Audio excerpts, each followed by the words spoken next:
Bom dia, meus irmãos. Graça e a paz do Senhor, amém? O pessoal deixou diferente hoje aqui, eu preciso dar uma acertada aqui. Como os irmãos estão?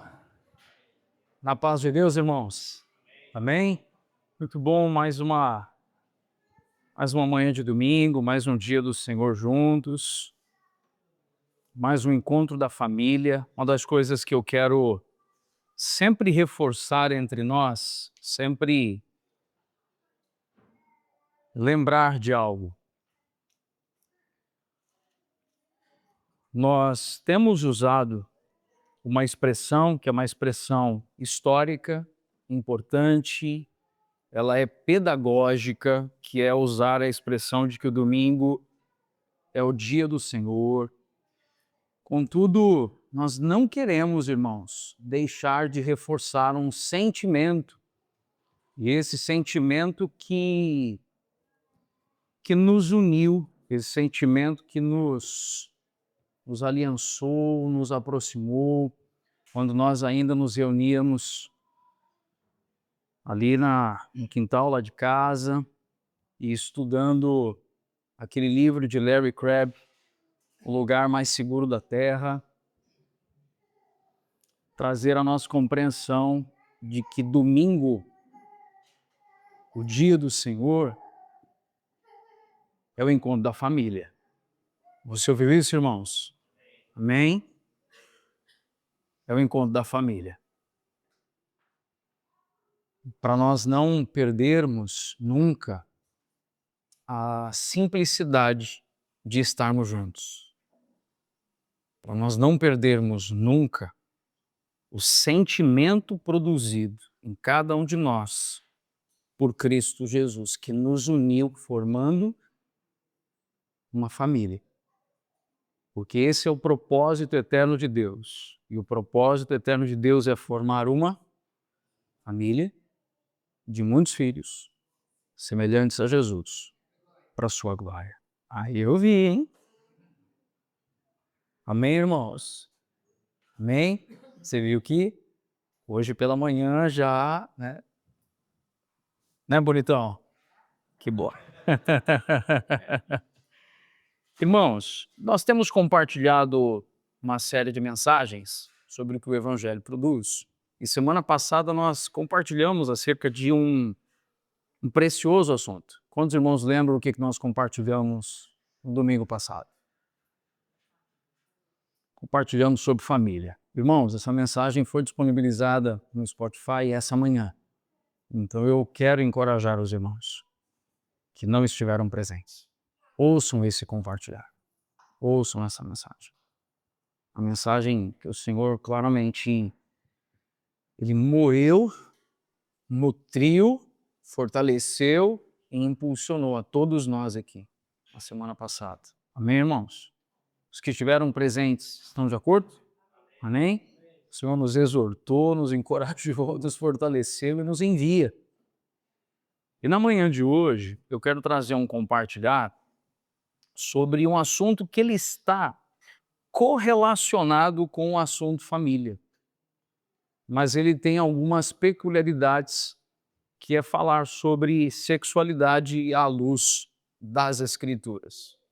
Porque quando nós falamos do que o Evangelho produz uma mente sã e saudável, capaz de enxergar um assunto tão sensível e delicado com a paz de Deus à luz das Sagradas Escrituras. Amém, irmãos? Então, para que possamos iniciar a mensagem dessa manhã, abra sua Bíblia na primeira carta que o apóstolo Paulo escreveu à igreja em Corinto, 1 Coríntios capítulo 6, quero ler dos versos 12 a 20. 1 Coríntios 6, 12 a 20. E à medida que você encontra, fique de pé, para que possamos todos juntos ler as Escrituras. Farei a leitura aqui na NAA, Nova Almeida Atualizada. 1 Coríntios 6, 12. Todos encontraram, irmãos? Amém? A palavra do Senhor nos ensina, dizendo algo aqui. Todas as coisas me são lícitas, mas nem todas me convêm. Todas as coisas me são lícitas, mas eu não me deixarei dominar por nenhuma delas.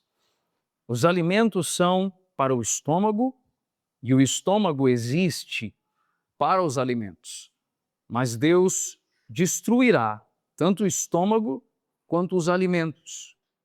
Porém, o corpo não é para a imoralidade, mas para o Senhor, e o Senhor para o corpo. Deus ressuscitou o Senhor e também nos ressuscitará por seu poder. Vocês não sabem que o corpo de cada um de vocês é membro de Cristo? E será que eu tomaria os membros de Cristo e os faria membros de uma prostituta? De modo nenhum. Ou não sabem que o homem que se une a uma prostituta forma um só corpo com ela? Porque, como se diz, os dois se tornarão uma só carne. Mas aquele que se une ao Senhor é um só espírito com ele. Fujam da imoralidade sexual. Qualquer outro pecado que uma pessoa cometer é fora do corpo. Mas aquele que pratica imoralidade sexual peca contra o próprio corpo. Será que vocês não sabem que o corpo de vocês é santuário do Espírito Santo, que está em vocês e que vocês receberam de Deus, e que vocês não pertencem a vós mesmos? Porque vocês foram comprados por preço. Agora, pois, glorifiquem a Deus no corpo de vocês. Amém, irmãos? Vamos mais uma vez falar com o Senhor. Feche os seus olhos aí em seu lugar. Amado Pai, queremos mais uma vez submeter nosso intelecto ao Senhor. Queremos submeter nossa mente ao Senhor. Queremos submeter os nossos pontos de vista ao Senhor, Pai. Não queremos agir, nos movermos, não queremos fazer nada que não seja orientado, dirigido, instruído por Tua palavra, Senhor. Por isso, nessa manhã, onde nos reunimos aqui no encontro da família, para que possamos juntos cultuar ao Senhor, tributar a glória que Te é devida.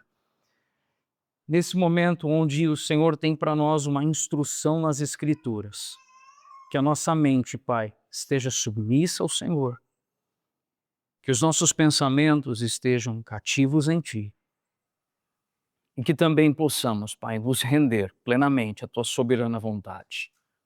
Toda a estrutura, Pai, de sofismas, enganos, de enrijecimento do pensamento do secularismo, muitas vezes que está entranhado nas nossas mentes, nós queremos pedir, Pai, que por Teu poder, essas estruturas humanas de pensamento sejam quebradas, a fim de que os construtos mentais em mim e nos meus irmãos sejam aqueles que são permeados, norteados e baseados, sustentados pela verdade da Escritura. Todo engano, Pai, em nós, vem desfazer a fim de que saibamos qual é, Pai, a revelação da verdade que o Senhor tem para nós essa manhã. Vem produzir em nós também um assunto tão desafiador. Vem produzir em nós um espírito brando, Pai, e um coração equilibrado, a fim de que saibamos ouvir e sejamos corrigidos. E possamos, Pai, olhar esse sistema caído, esse sistema mundano, exercitando, Senhor, o proclamar a verdade, mas sim com piedade e graça. Em nome de Jesus. Amém, amém. Pode se sentar, meu irmão. Irmãos, nós queremos compartilhar essa manhã sobre como lemos nesse texto que o apóstolo Paulo escreveu aos irmãos em Corinto. E quando nós ministramos o primeiro sermão, a primeira mensagem dessa série, nós mencionamos que Paulo estava apontando, Paulo estava claramente combatendo alguns cenários desafiadores que a igreja em Corinto estava vivendo. E um dos problemas que estava acontecendo na igreja de Corinto era um problema de desvios morais, por conta de uma compreensão distorcida da sexualidade e por conta de uma cultura pagã presente em Corinto, onde havia uma tendência à licenciosidade, havia uma tendência a que as pessoas se movessem com liberdade sexual. E esse cenário, quando Paulo escreve, Paulo está ensinando algo aqui para os irmãos em Corinto. Paulo está dizendo que o alimento é para o estômago e o estômago é para o alimento. Contudo, o corpo é para o Senhor e o Senhor é para o corpo. Amém? Irmãos, entenda isso como algo natural da nossa reunião em família. Amém, irmãos? Os irmãos estão aqui comigo, atentos? Amém? Diante desse desafio, eu quero trazer para os irmãos que nós, como igreja cristã, nós como povo de Deus, nós temos o desafio de tratar esse assunto tão sensível, mas que possamos enxergar esse assunto não com o prisma das opiniões humanas, das convenções sociais, nem mesmo com a opinião de pessoas as quais amamos e respeitamos, mas devemos observar essa temática com base no que as Escrituras nos ensinam. Você ouviu isso, meu irmão? Amém? Por que eu comecei usando essa expressão, dizer que nós não devemos abordar esse assunto com base nas convenções sociais? Porque muitas pessoas que escreveram a nossa Constituição e estão estabelecendo emendas constitucionais são homens caídos, irmãos. Eu não posso esperar algo que seja santo e piedoso, oriundo de homens e mulheres caídos. Também não posso esperar que alguém que eu amo e até professa a fé cristã possa me trazer todas as verdades se porventura essa pessoa está demasiadamente enredada com o moralismo. Porque o moralismo é tão prejudicial para a igreja quanto a licenciosidade. O moralismo produz um conjunto de regras que nós somos incapazes de viver e produz em nós uma capa de religiosidade. Por isso, o maior desafio que temos é abordar esse sensível assunto com o nosso coração brando e sereno, à luz das Escrituras. Então eu não quero ouvir esse assunto vindo do mundo. Eu não quero ouvir esse assunto vindo de convenções sociais. Eu não quero ouvir esse assunto de libertinos e pessoas que vivem na licenciosidade. Mas também não quero ouvir esse assunto vindo de moralistas. Eu quero ouvir esse assunto vindo das Sagradas Escrituras. Amém, meus irmãos? E quando nós vemos esse desafio, a primeira informação que é importante nós trazermos aqui é que nós vivemos em um tempo em que a sexualidade ela foi, para alguns, demonizada, para outros, celebrada. A sexualidade, ela muitas vezes tem se tornado um Deus para algumas pessoas que vivem em busca de satisfação e prazer. Contudo, irmãos, o assunto sexualidade precisa ser abordado, inserido na narrativa que temos desenvolvido acerca de criação, queda, redenção e consumação. É importante compreendermos uma expressão, irmãos, que C.S. Spru utilizou quando estava abordando e ensinando sobre sexualidade, e que muitas vezes nós, por não termos liberdade de falar desse assunto, ou não é nem que não tenhamos liberdade, mas para muitos discutir sexualidade é um tabu. Sim ou não, irmãos? A gente chega a ficar meio mais calado, né? Mais comedido, é mais cuidadoso. Só que é muito importante nós entendermos que esse assunto, a sexualidade, C.R. Sproul disse que a sexualidade pertence à ordem criada e não à ordem caída. Os irmãos ouviram isso, amém? Então a primeira coisa que Sproul nos encoraja para termos condições de abordar esse assunto à luz das Escrituras é que a sexualidade é uma dádiva do Senhor para a ordem o quê, irmãos? Criada, pré-queda, e não a ordem caída. Timothy Keller lembra também que a união sexual ela é uma linguagem de aliança e não uma linguagem para a obtenção de prazer. Então a prerrogativa do uso da nossa sexualidade é a linguagem de aliança. E veja algo importante, ouça algo importante a qual devemos aqui mencionar. Se a sexualidade é uma linguagem de aliança, há essa linguagem de aliança para casados, mas também para solteiros. Os irmãos ouviram aqui ou não? Porque a impressão que temos é que todas as vezes que falarmos sobre sexualidade, a gente só vai falar para quem? A gente só vai falar para casados. Contudo, para os casados, e dando um spoiler do fechamento dessa mensagem, para os casados, a linguagem da aliança é a fidelidade conjugal. E para os solteiros, a linguagem da aliança é eu me guardo porque estou em aliança com o meu Pai, com o Senhor. Os irmãos compreendem isso? Diante desse cenário, Tim Keller fez uma citação em um de seus livros dizendo: nós precisamos entender o princípio básico da ética bíblica sobre o sexo, ou seja, porque Deus limita a atividade sexual exclusivamente ao casamento.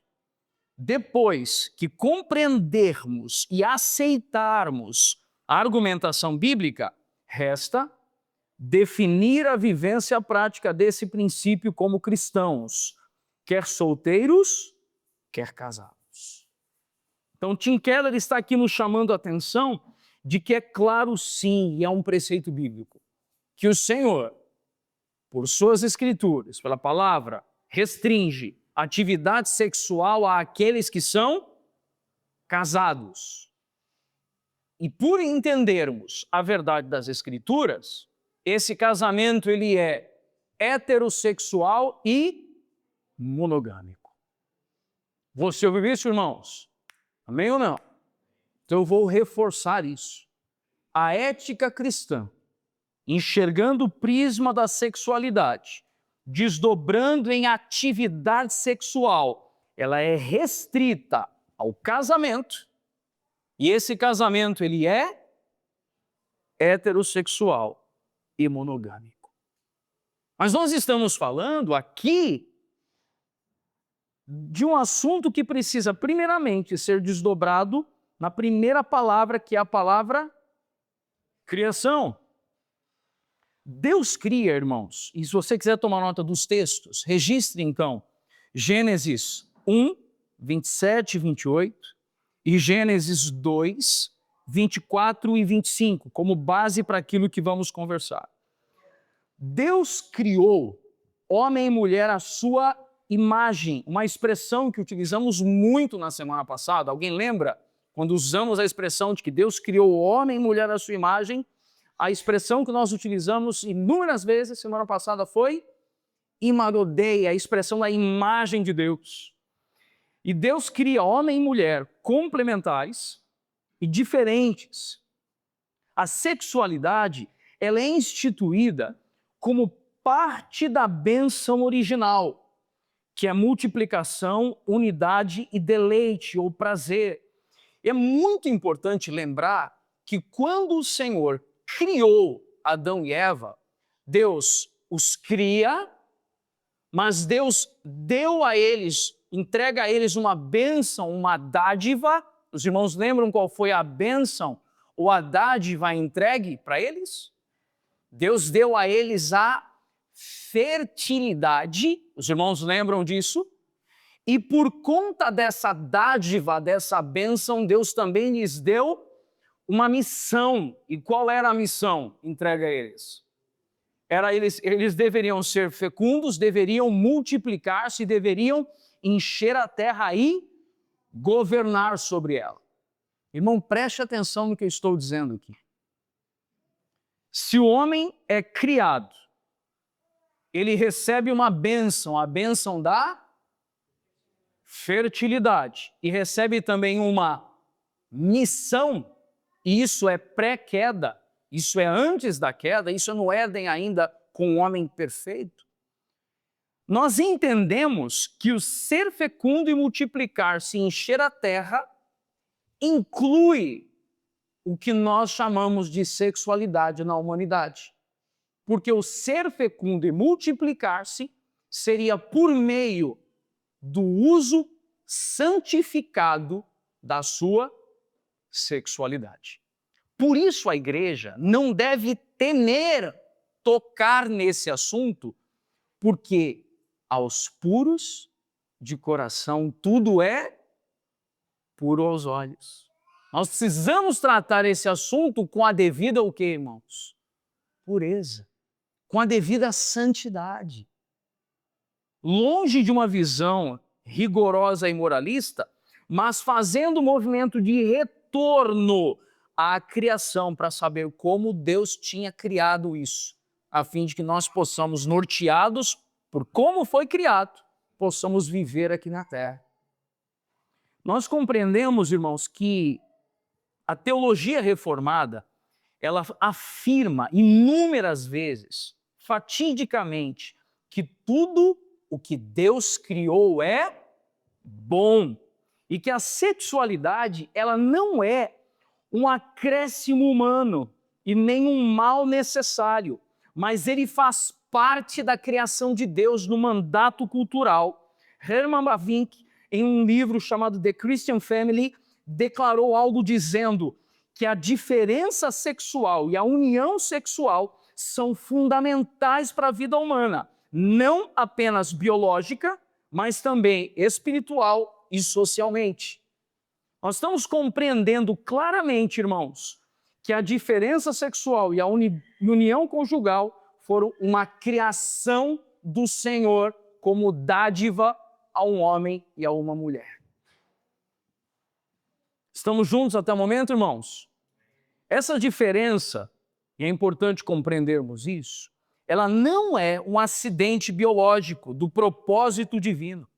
A sexualidade humana, ela é uma expressão do imago Dei, da imagem de Deus, onde homem e mulher, ambos se tornam uma só carne. Isso quer dizer que, sendo diferentes e diversos, eles passam a se tornar uma única pessoa, da mesma forma como o Pai, Espírito e o Filho, eles revelam unidade na Trindade. Da mesma forma, o espelho disso no homem e mulher, unidos por meio da sexualidade, eles podem então glorificar ao Senhor por uma vida plena, onde são diferentes, diversos, mas vivem como um só. É importante compreendermos que João Calvino via o casamento e a sexualidade como meios legítimos da graça de Deus, preservando a pureza e o cuidado mútuo. E dessa forma, então, nós compreendemos que devemos enxergar a sexualidade com um prisma que é puro, santo e uma dádiva do Senhor. E não devemos olhar a sexualidade apenas como um impulso de um homem comum, uma mulher comum. E eu quero dar uma pausa, respirar um pouco, processar isso com os irmãos. A sexualidade não pode ser vista como tão somente a manifestação de um impulso, mas existe uma abordagem bíblica de que a sexualidade, ela é uma dádiva do Senhor para a humanidade, a fim de que ela possa cumprir, essa humanidade possa, primeiramente, compreender que foi criada, possa desfrutar da sexualidade como uma dádiva, uma bênção, e por meio da sexualidade cumprir o seu propósito e mandato cultural. E qual é o propósito e mandato cultural que temos? Ser fecundo, multiplicar, encher a terra e governar sobre ela. Os irmãos estão compreendendo até o momento? Essa é a mensagem da criação, trazendo uma abordagem sobre sexualidade, observando claramente que quando Adão e Eva estavam no jardim, antes da queda, não havia, irmão, malícia. Não havia vergonha. Não havia qualquer tipo de luxúria. E não havia, ouça essa expressão, como era importante para a mensagem dessa manhã, não havia um culto ao prazer. Porque todas as vezes que eles desfrutavam da sua intimidade sexual, eles estavam desfrutando de uma dádiva do Senhor, glorificando o Senhor. Quantos estão compreendendo isso, irmãos? Amém? Contudo, nós sabemos que nem todas as coisas permaneceram da forma como iniciaram. E o homem, então, faz uma escolha e essa escolha o coloca numa condição de queda. E o homem caiu. Me recordo de ter mencionado na mensagem da semana passada, quando John Stott diz que a queda, ela não destruiu a imagem de Deus. Ela não aboliu a imago Dei, mas a queda, ela distorce a imagem de Deus. Os irmãos lembram disso, amém ou não? Lembram disso, amém ou não, irmãos? Contudo, precisamos compreender que da mesma forma com que a queda distorce essa imagem de Deus no homem, nós entendemos que há distorções das questões de sexualidade. E eu quero abrir com você agora em um texto, que é o texto de Romanos, capítulo 1, versos 24 a 30. Romanos, capítulo 1, versos 24 a 30.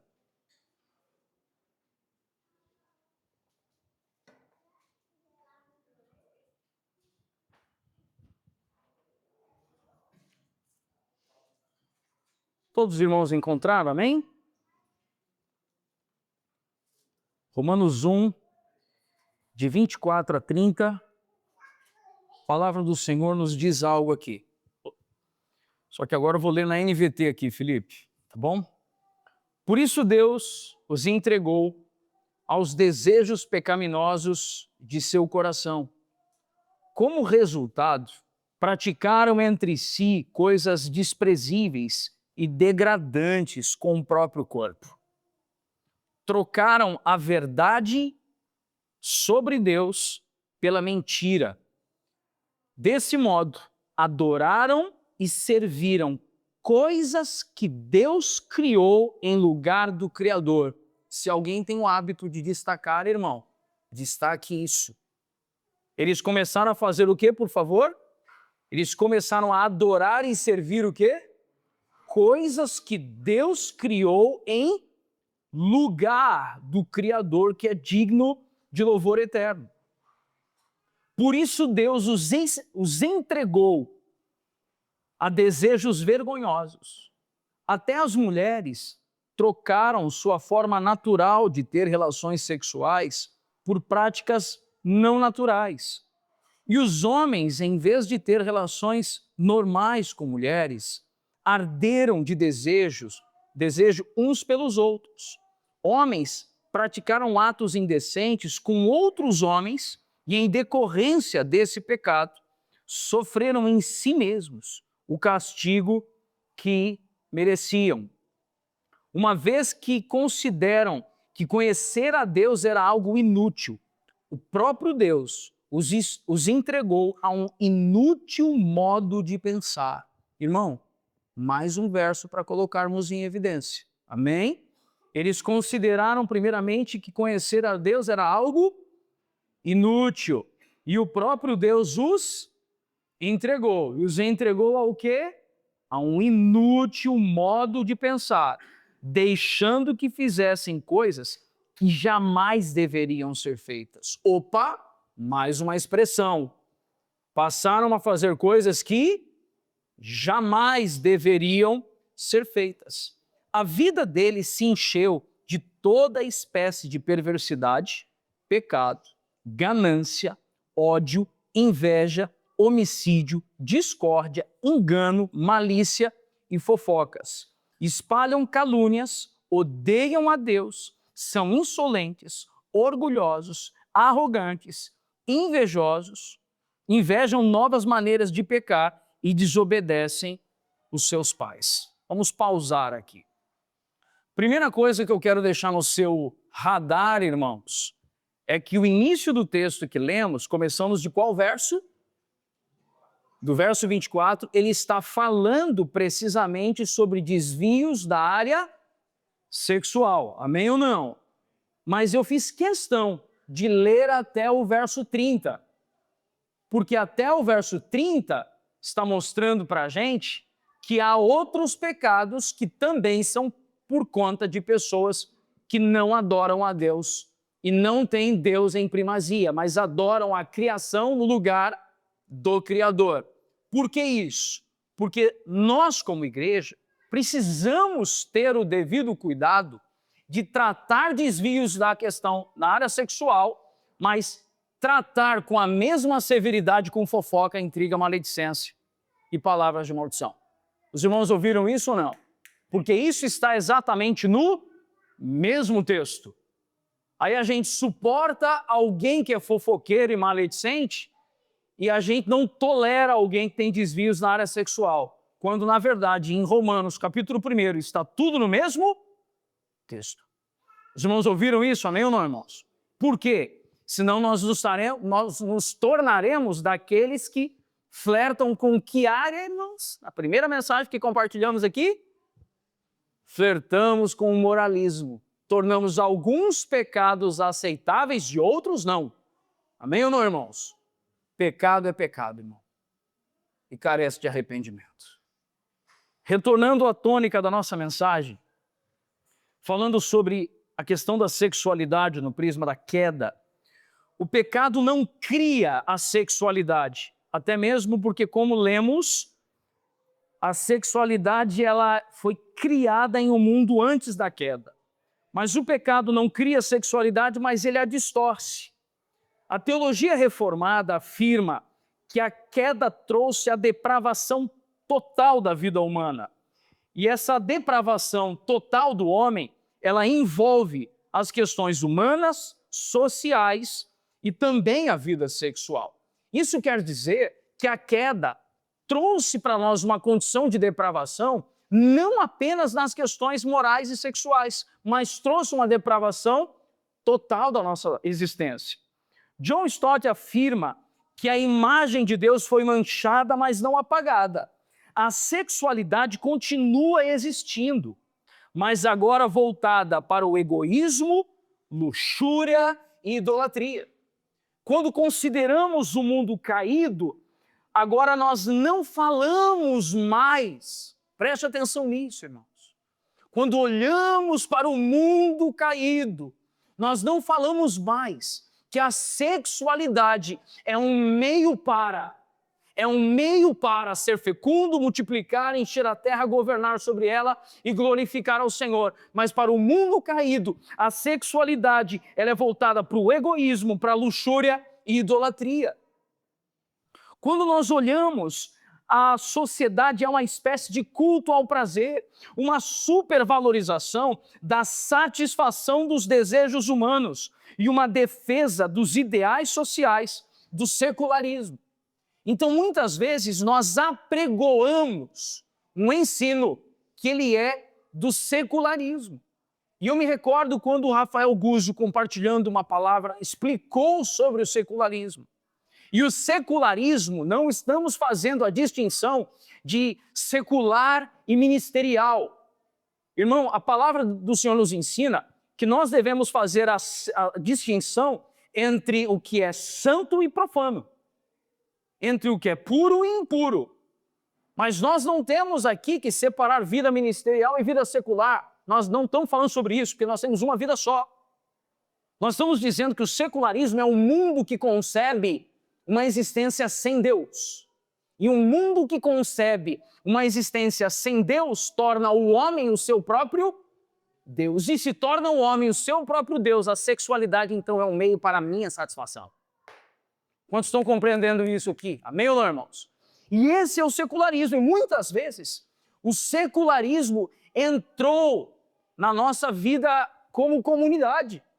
Quando que nós percebemos isso? Quando nós vemos pessoas em busca de satisfação sexual por meio, em busca de satisfação pessoal por meio da prática sexual, por meio do sexo. Tim Keller faz para nós aqui uma consideração em um de seus livros, o significado do casamento. Eu gostaria que você ouvisse aqui. Tim Keller diz, sexo é apenas um apetite? E ele diz, sim, é um apetite, mas não ocupa a mesma categoria que a necessidade de comer e dormir. De fato, nem mesmo esses desejos podem ser satisfeitos como bem entendemos, não importa o seu grau de intensidade. A maioria das pessoas tem dificuldade em disciplinar a alimentação. Tem alguém que se identifica aí ou não? Tem ou não? Agora preste atenção, Tim Keller continua dizendo algo aqui, pois seu apetite está desalinhado com as necessidades do seu corpo. Agora o impulso sexual, porém, ele precisa de mais orientação ainda. O sexo afeta o coração, o seu interior, não apenas o corpo. O pecado, que é acima de tudo uma enfermidade do coração, exerce, portanto, forte impacto sobre o sexo. Nossas paixões e desejos sexuais hoje encontram-se extremamente distorcidos. O propósito do sexo, preste atenção nisso, o propósito do sexo é entregar-se por inteiro para a vida toda. O coração pecaminoso, contudo, deseja usar o sexo por razões egoístas e não para expressar uma entrega total, de modo que a Bíblia estabelece diversas regras em torno dele para que possamos usá-lo da maneira correta. Sabe o que Tim Keller está dizendo aqui? Ele fala assim, gente, se a gente tem dificuldade de dar conta, de regular a nossa mente, os nossos procedimentos por conta da alimentação, quanto diga, devemos permitir que a nossa área sexual seja exposta ao Senhor, para que sejamos, então, aqueles que vão viver com pureza e santidade. Quantos estão compreendendo até o momento? Sabe, uma vez Paul Washer, em uma de suas pregações, ele estava dizendo que quando nós fazemos uso da prática sexual e ela está em desacordo com aquilo que Deus criou, nós estamos agindo em rebelião contra o Senhor. Você ouviu isso ou não? Deus criou o sexo, amém ou não, irmãos? E Deus criou o sexo pré-queda ou pós-queda? Pré-queda. E o sexo é um meio para, a sexualidade é um meio para. Então, todas as vezes que fazemos uso dos impulsos sexuais e da prática sexual para nosso bel prazer, onde o prazer está no centro, embora o sexo como atividade produza prazer, o prazer não deve ser o centro, mas sim compreender que todas as vezes que eu me enquadro no prisma das Escrituras, eu glorifico o Senhor. Spru nos alerta que toda distorção da sexualidade é, em última instância, idolatria. É trocar o Criador pelo prazer criado. Romanos capítulo 1. Você ouviu isso ou não? Romanos capítulo 1 nos ensina que todas as vezes que o homem passa a celebrar a criação no lugar do Criador, o nome disso é idolatria. Então, todas as vezes que estamos mergulhados e atolados nas distorções de sexualidade, estamos vivendo em idolatria. E aí sabe o que acontece? Olha que interessante. A gente tolera muitas vezes pecados sexuais e abafa pecados sexuais, mas uma pessoa que professa a idolatria de modo público, a gente bate. Faz sentido ou não?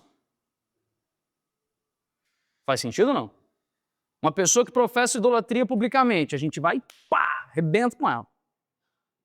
Mas uma pessoa que comete pecado sexual escondido, a gente abafa. E a gente trata com distinção. É ou não é, igreja?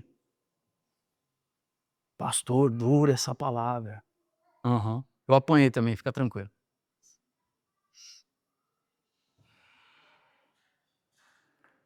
O desejo, preste atenção nisso. Sexualidade produz desejo, amém ou não, gente? Amém? O desejo que deveria ser santo torna-se desordenado. Onde eu posso ler sobre essa desordem? Anote na sua Bíblia. Gálatas capítulo 5 fala sobre as obras da carne. E as primeiras coisas de Gálatas 5, se eu estiver certo, acho que é lá do verso 17, enfim, em diante, não precisa abrir, fica tranquilo, só anota isso. Gálatas 5. Fala sobre as obras da carne que vão produzir impureza, malícia, maldade, lascívia, imoralidade. Está falando de celebrar a própria, o quê, irmão? Celebrar a própria carne.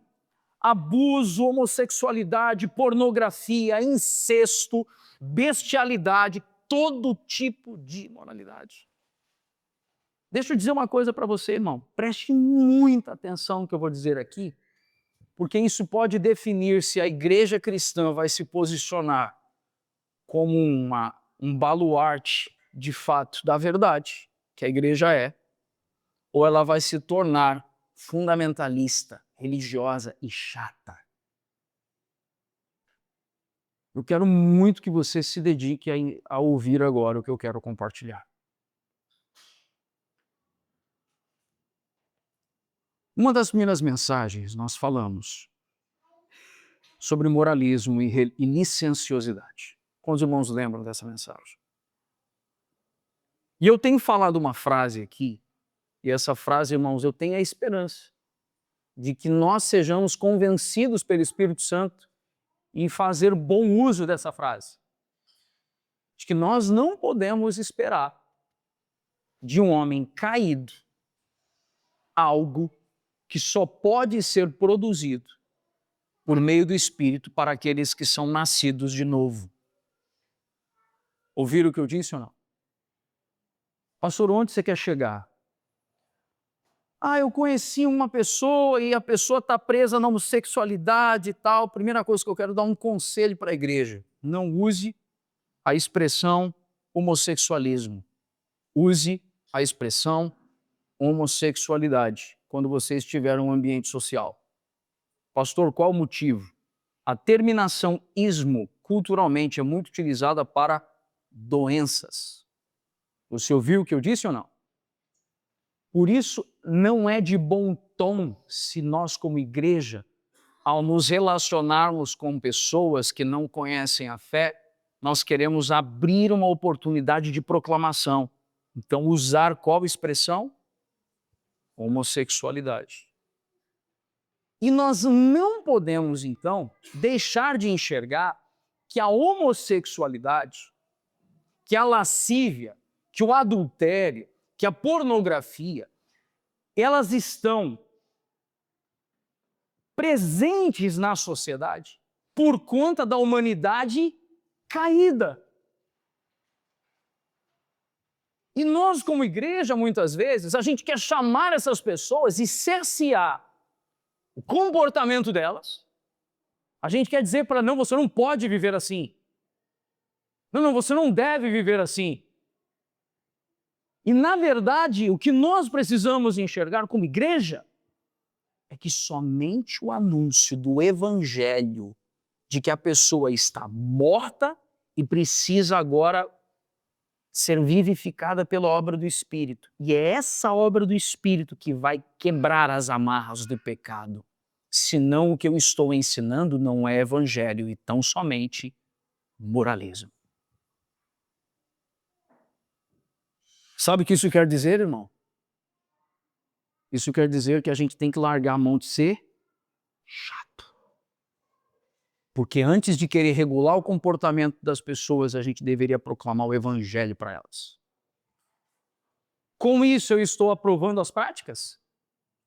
É isso que vocês estão me ouvindo fazer aqui, irmãos? De forma alguma, acabamos de ler na Escritura que isso é recriminado pelas Escrituras. Isso é classificado pelo Senhor como pecado. Assim como você que é linguarudo também é classificado como pecado. Assim como você que engana, que mente, que frauda imposto, você também é tratado da mesma forma aqui, como pecador. E que se não resolver, se tornando um pecador impenitente. Se não acertar isso, Cristo vai cobrar de você em juízo. Por isso que o juízo aqui na terra é uma dádiva do Senhor, porque a gente pode ser corrigido em vida, a fim de ser restaurado para o dia do encontro com Ele nos ares. Quantos estão compreendendo até aqui, irmãos? Nós precisamos compreender que a humanidade caída, os desejos permanecem, porém eles estão desordenados. Então existe a sexualidade, ela está desordenada. Só tem um jeito de pôr em ordem. Qual é o único jeito de pôr em ordem, irmãos? É a obra do Espírito. E para receber o Espírito, eu preciso ter ouvido a mensagem, ela ter descido para o meu coração e eu abraçar a verdade do Evangelho. Então, uma igreja chata que fica igual uma taquara rachada e não vai resolver o problema. O que vai resolver o problema é uma igreja, uma comunidade cristã que compreendeu que só por meio do Evangelho a gente pode ser restaurado e proclama o Evangelho em amor e firmeza de mensagem, mas com coração terno, a fim de que pessoas encontrem um lugar para serem restaurados e regenerados. Quantos estão compreendendo o que eu estou dizendo aqui, irmãos? E eu vou fazer uma pergunta séria. Como é que você lida com pessoas que têm uma sexualidade distorcida quando elas sentam ao seu lado? Você é capaz de bater um papo? Você é capaz de conversar? Você é capaz de sentar à mesa e ouvir até mesmo essa pessoa dizendo que eu casei. Ou eu vou casar. Você é capaz de ouvir isso? Porque precisamos ser capazes de ouvir entendendo que essa natureza caída. E o falar não tem que ser, não, mas isso está errado. O falar não é esse, irmãos. O falar queria tanto ter a oportunidade de proclamar o Evangelho para você. Porque o Evangelho, irmãos, é o Evangelho que faz tudo. A gente leva a mensagem da nossa boca para os ouvidos das pessoas e Cristo faz com que ela desça dos ouvidos para o coração e o restante da obra é Ele que faz. E é meu papel estar ao lado para discipular uma pessoa que abraçou a mensagem do Evangelho. Sabe o que mais eu quero trazer aqui, irmãos? Eu sei que hoje a gente vai tratar, né? A gente tem que tratar sobre temáticas como homossexualidade. Legal. Mas e a pessoa escrava de pornografia, irmãos? E a pessoa escrava de masturbação? E a pessoa que celebra o prazer também por ver relação de adultos com crianças, vendo a pedofilia? Esse tipo de coisa não nos incomoda? Se esse tipo de coisa não nos incomoda, sabe o que nós somos? Moralistas. É isso que a gente é. Você entende, irmão? Porque a gente pôs níveis.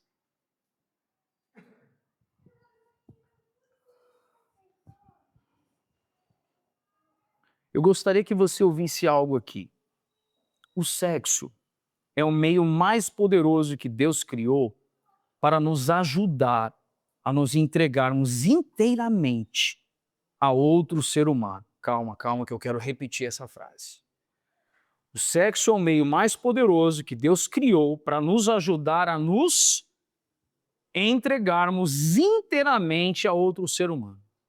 É o modo designado por Deus para que duas pessoas digam uma à outra: pertenço completa, inteiramente, exclusivamente a você. E o sexo não deve ser usado para dizer nada menos do que isso. E eu gostaria de te dar uma frase para você registrar. Intimidade sem compromisso tem nome e é defraudação. Você ouviu o que eu disse, amém ou não? Vou repetir isso. Intimidade sem o quê? Compromisso tem nome. E qual é o nome? Defraudação. Todas as vezes que duas pessoas começam a fazer uso da sua sexualidade, desfrutando de intimidades fora da aliança do casamento, isso tem nome, isso se chama defraudação. Aí você entende por que que o meu coração pastoral, quando eu converso com irmãos, eu sempre falo, não comece o namoro só por causa de um rostinho bonito. Não comece um relacionamento só por causa de um corpinho torneado. Sabe por quê? Porque ali tem um nível de amor, um nome do grego que a gente chama de eros, que é ali o impulso sexual presente, e esse amor eros, Salomão chama de embriaguez. E a embriaguez, ela distorce a nossa o quê? A nossa consciência. Você está tão embriagado com eros que você não olha que essa pessoa não tem o Senhor. Você não viu. Você não enxergou isso. Por isso que nenhum relacionamento deve começar com pegação. Todo relacionamento precisa começar com uma conversa. Todo relacionamento precisa começar com um checklist.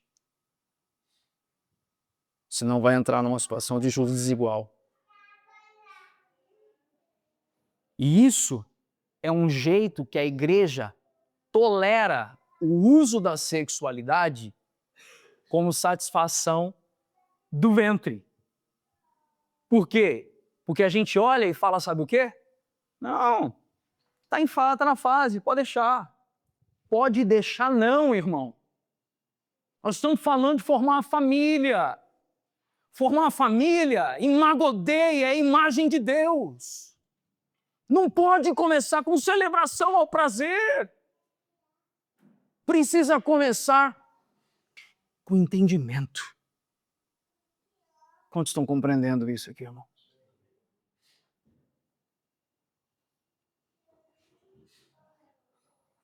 Tim Keller diz, a instrução bíblica é para que você não se una fisicamente a alguém a menos que esteja disposto a se unir a essa pessoa também no âmbito emocional, pessoal, social, econômico e legal. Resumindo, vai casar. Amém ou não, irmãos? Vai casar. Não se desnude, nem se torne vulnerável fisicamente diante de outra pessoa, sem se tornar vulnerável também em todos os outros sentidos, pois você abriu mão de sua liberdade e assumiu o compromisso do casamento. Sabe o que Tim Keller denuncia para nós? Tim Keller diz assim, esse é o motivo de termos tanta gente casada e insegura.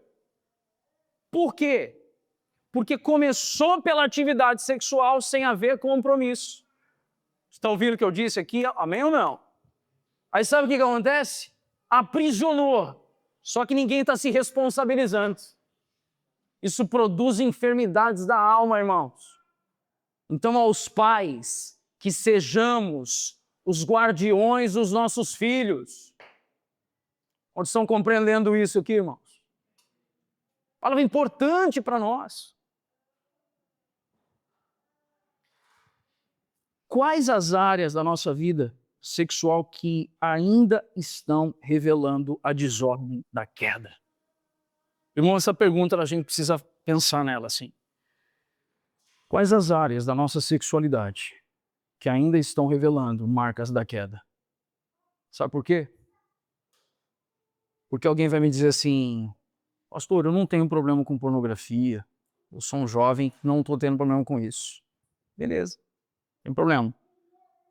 Só que quando abre a boca, a brincadeira é sobre imoralidade o tempo inteiro, isso é um traço da sexualidade de um homem caído. Você entende o exemplo que eu dei aqui, amém ou não? Entendem? Contudo, irmãos, temos esses problemas, mas esses problemas Cristo agiu para que eles fossem resolvidos. Você ouviu isso, amém ou não? Cristo agiu por meio da obra da redenção, a fim de restaurar as coisas. Anote, por favor, Efésios 5, de 25 a 32. Efésios 5, de 25 a 32.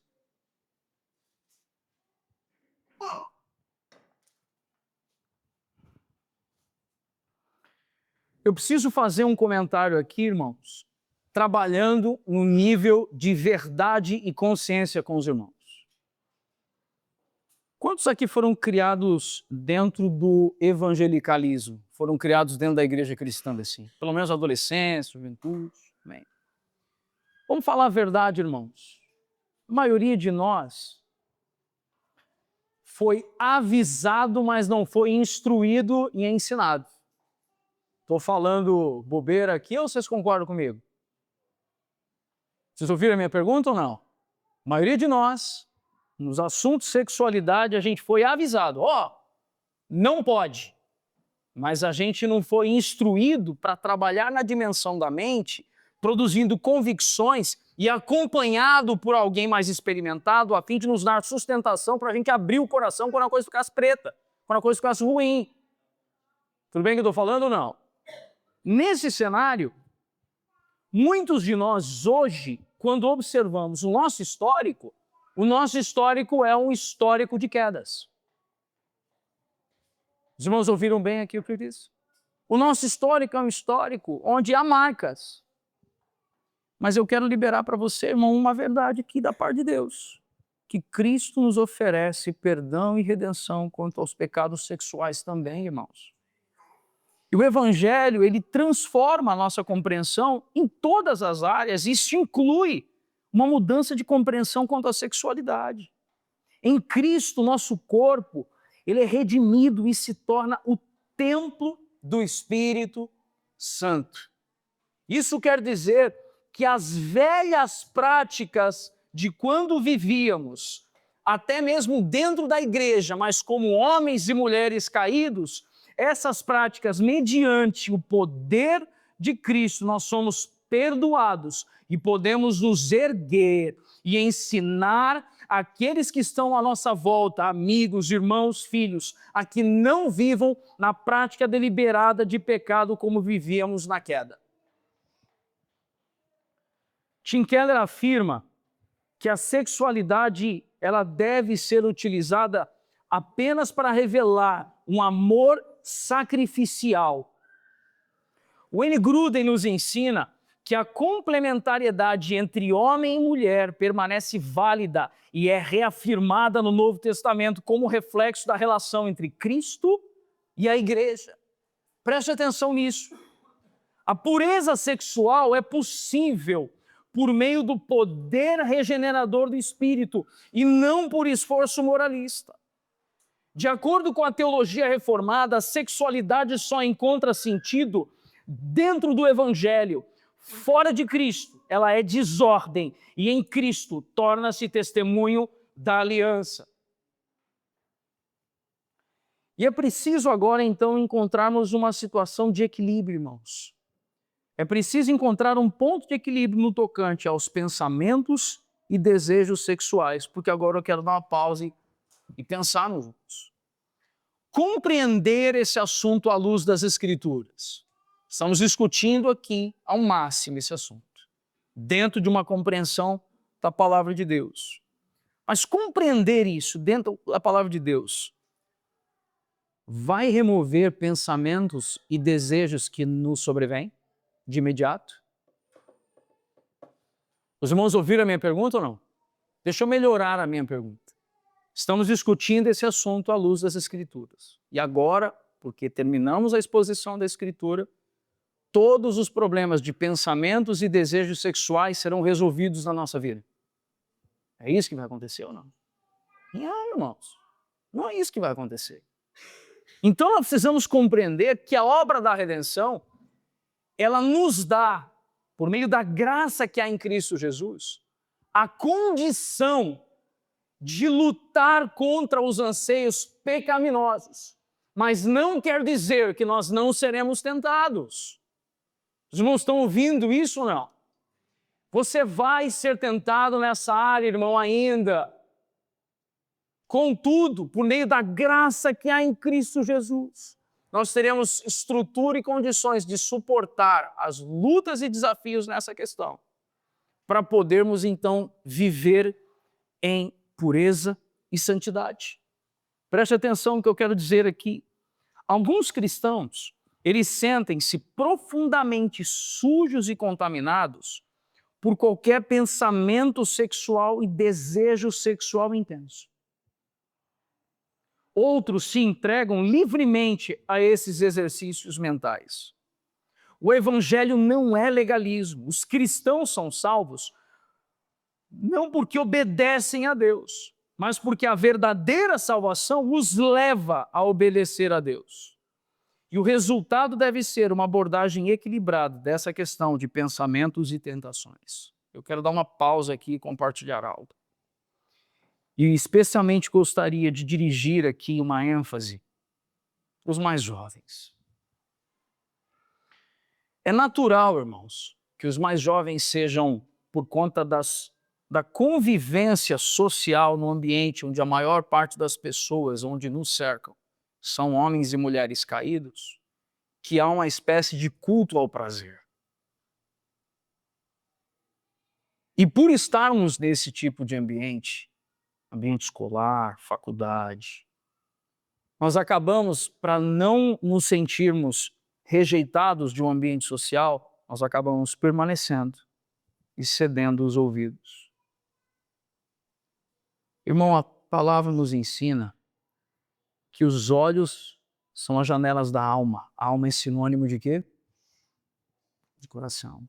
Que a fé vem pelo ouvir e ouvirá. Olhos e ouvidos são portas de entrada para o coração.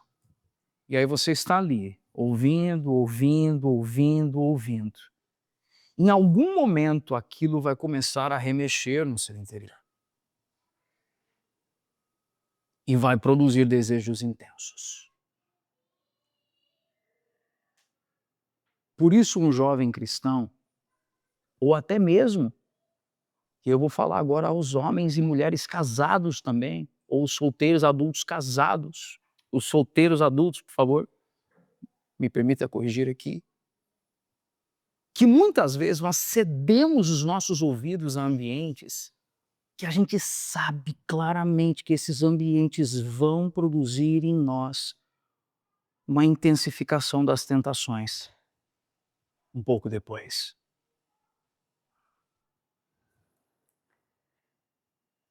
Eu não posso evitar ser tentado, mas eu posso evitar lugares onde a tentação é sustentada e mantida. Você ouviu o que eu disse ou não? Eu não posso evitar ser tentado, mas eu posso evitar algumas conversas que eu sei que podem intensificar a tentação. Atribuiu-se a Martinho Lutero uma observação sobre tentação sexual. É muito importante a gente considerarmos, presta atenção no que eu vou dizer aqui, que Martinho Lutero, antes da Reforma Protestante, antes dele publicar as 95 teses em Wittenberg, ele era um monge. E por ser um monge, ele vivia numa condição de celibato. E por viver numa condição celibatária, ele não fazia uso da prática sexual, mas ele tem sexualidade, irmão. Ele casou depois, uma freira, chamada Catarina. E a ele foi atribuída uma frase: você não pode evitar que os pássaros sobrevoem sua cabeça, mas pode evitar que construam ninhos em seu cabelo. Não se sabe ao certo se foi ele quem disse, por isso usei a expressão que foi atribuída. Amém, irmãos? Com isso, ele queria dizer que nós não podemos impedir que pensamentos sexuais ocorram, eles são inevitáveis muitas vezes. Nós somos responsáveis, porém, pelo que fazemos com eles, com esses pensamentos. Nós não devemos alimentá-los nem nos ocupar com eles. E se fizermos algo errado associado à nossa sexualidade, nós devemos aplicar o evangelho da graça à nossa consciência. Sproul declara que a ética sexual cristã, ela não é repressão, que parece que a gente está reprimindo, né? A gente vai falando assim, parece que está reprimindo, né? Na verdade, não é repressão. Sabe o que nós estamos fazendo? Nós estamos aqui apontando, nós estamos rompendo com o sistema da ordem caída para que eu possa, usando a sexualidade, glorificar ao Senhor e retornar ao propósito eterno dele. Vocês compreendem isso aqui? Você ouviu mesmo o que eu disse? Não. Porque, na verdade, nós não estamos falando o que pode e não pode. O que nós estamos dizendo é que a gente não quer fazer uso dessa sexualidade cultuando o próprio prazer. O que nós queremos é que a sexualidade humana glorifique o Senhor. E quanto aos solteiros? Aqui eu quero dedicar uma aba importante aos solteiros. E eu vou precisar hoje, excepcionalmente, de um pouquinho mais no seu tempo. Como lidar com as tensões internas e externas? Paulo diz que tanto o casamento quanto o celibato são dons de Deus. Se você anotar 1 Coríntios 7, 7, 8 e 32 a 34, a palavra do Senhor diz que cada um tem de Deus o seu próprio dom. O solteiro pode se dedicar com menos distrações ao serviço do Senhor. E a pureza é exigida igualmente para solteiros e para casados. Sabe uma das coisas importantes, umas recomendações importantes? A primeira coisa que eu gostaria de mencionar, aos solteiros podemos instruí-los, guarde a sua sexualidade como expressão futura da aliança, se houver casamento, ou como uma entrega exclusiva a Cristo, se a sua vocação for permanecer solteiro. Os irmãos ouviram o que eu disse aqui, amém? A segunda instrução àqueles que são solteiros é viver em comunidade. A família da fé supre o aspecto relacional que poderia produzir carência. E, por fim, cultive a disciplina espiritual de vigilância sobre os desejos, fugindo da imoralidade e buscando a santificação e a satisfação em Cristo. Sabe uma das coisas que Tim Keller fala sobre o celibato? Tim Keller diz que a visão bíblica do celibato é radicalmente positiva. A vida solteira não é inferior, mas um sinal escatológico do reino, no qual o casamento humano dará lugar a um casamento final com Cristo. Deixe-me dizer algo importante aqui. Se nós entendemos na Escritura que a atividade sexual ela é um sinal de aliança entre o homem e uma mulher, e alguém está vivendo na solteirice ele deveria compreender que a pureza sexual é uma resposta que devemos dar à convicção de que um dia estaremos em aliança somente com Cristo. Por isso, as duas coisas são profundamente espirituais. Um casal casado glorifica ao Senhor por usar da sua sexualidade dentro de uma relação de fidelidade. E um solteiro usa a sexualidade para glorificar ao Senhor quando preserva a santidade e a pureza e se guarda para viver eternamente com Cristo. Onde estão compreendendo até o presente momento? John Stott, que é curioso, né? Os irmãos me ouvem falar bastante, citar muito John Stott aqui nas últimas mensagens. Vocês sabiam que ele era um celibatário? Alguém sabia disso aí ou não? John Stott viveu como celibatário e ele declarou algo aqui. A solteirice, tanto quanto um casamento, é um dom de Deus. Não devemos desprezá-la nem supervalorizá-la. E o solteiro é chamado à plenitude de Cristo. Quando nós ouvimos isso, compreendemos que não há, porque é muito curioso, quando você vai conversar com os mais jovens ou com irmãos solteiros, e por eu e Linete sermos casados, alguém às vezes citar para nós: pastor, mas para você deve ser mais fácil assim, então, porque você é casado, né? Seu nível de tentação é diferente, né? Deixa-me dizer algo sobre os casais casados aqui. Da mesma forma com que um solteiro vai lutar para não entrar em prática sexual fora do casamento, um casal casado também precisará lutar para manter a fidelidade conjugal. Você está ouvindo o que eu disse aqui ou não? Se a gente sentar aqui e for conversar com os casais casados e cavar fundo, a maior parte dos casais casados teve oportunidades de relações fora do casamento, tiveram que lutar contra isso. Sabe o porquê, irmão? Porque o sexo é uma linguagem de aliança. A sexualidade é uma linguagem de aliança. E o diabo que está ao nosso redor, buscando quem possa tragar, ele vai sempre querer que eu seja aquele que quebra uma aliança. E ainda que tenha sido quebrada, irmão, uma aliança por meio do poder de Cristo. Um casal que está beirando a destruição pode ser profundamente restaurado. Um jovem que se atolou na prática deliberada do pecado sexual, ele pode ser resgatado e pode ser restaurado por meio do poder de Cristo Jesus. Quantos compreendem isso aqui, irmãos? A redenção faz isso com a gente, irmãos. Tira a gente do lamaçal do pecado. Cristo fez isso por nós. E a resposta que nós podemos dar é uma resposta de obediência. O solteiro mostra à igreja que Cristo é suficiente. Você ouviu o que eu disse aqui? Amém ou não? O solteiro que se guarda, ele está dizendo à igreja que Cristo é o quê? Suficiente. E que a vida não depende de um uso de atividade sexual para que eu me sinta completo. Diante disso, solteiros são chamados à pureza, reconhecendo que a sexualidade é um dom de Deus a ser guardado para um pacto de aliança. E os casados são chamados à fidelidade e à celebração do sexo como expressão da aliança.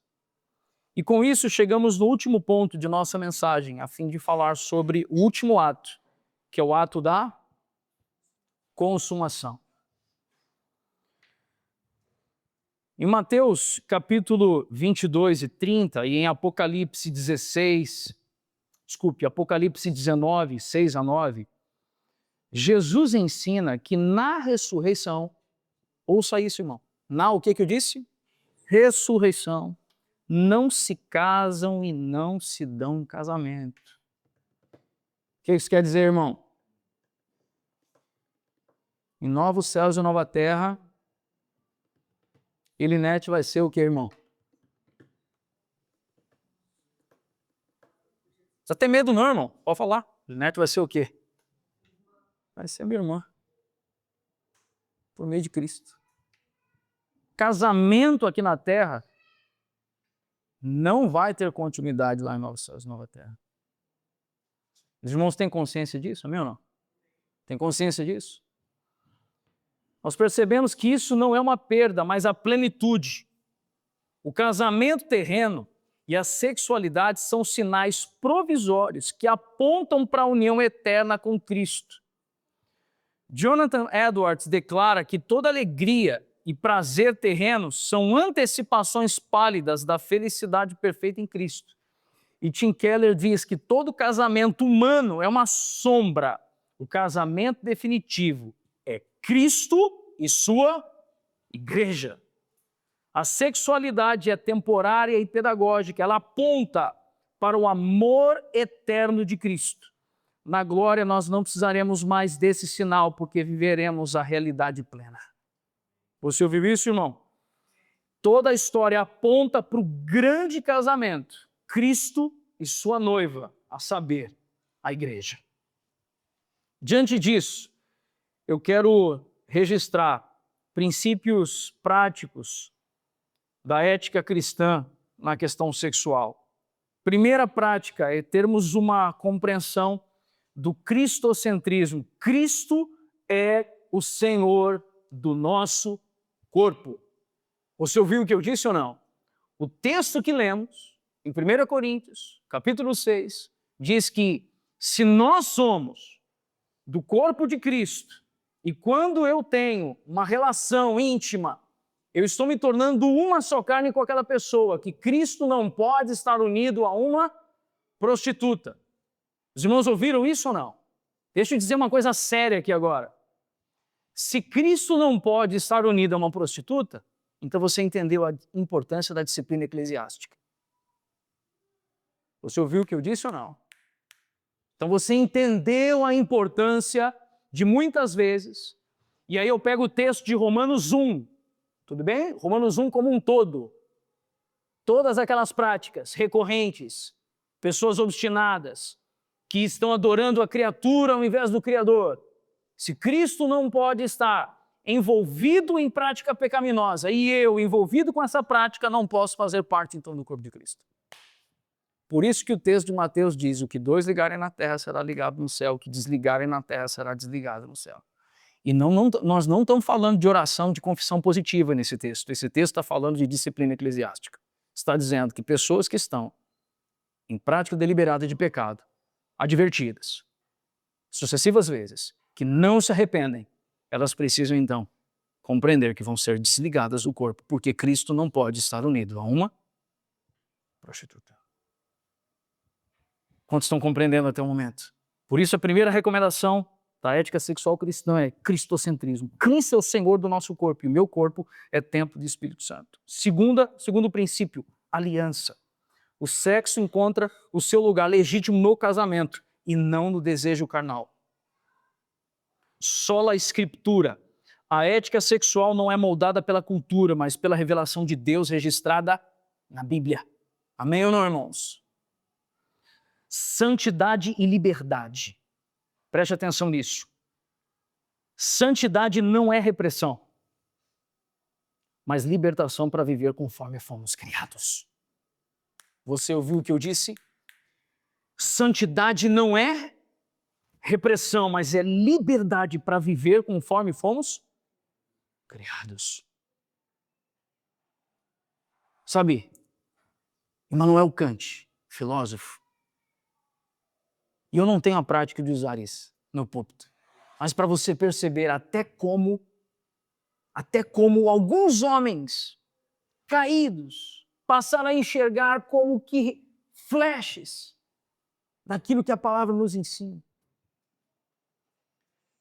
Que se um homem é livre para fazer toda a sua vontade e viver entregue aos seus desejos, a sua liberdade é enganosa, porque eu me tornei escravo da minha vontade.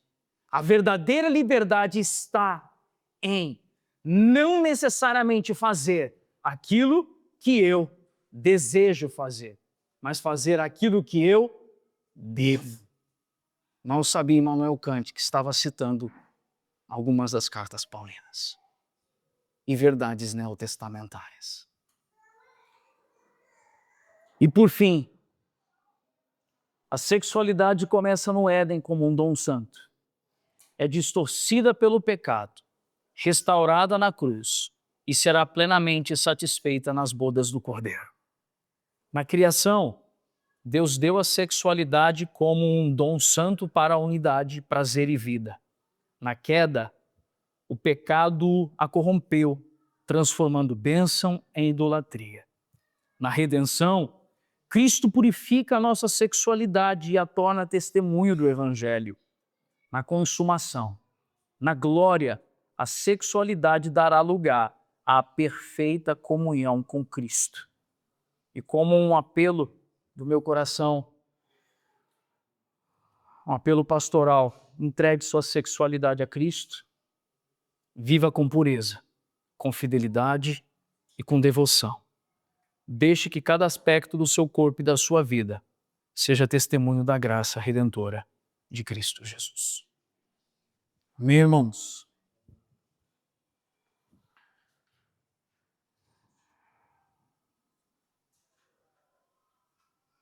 como foi importante compartilharmos essa mensagem essa manhã. Amém? Vamos estar em pé? Hoje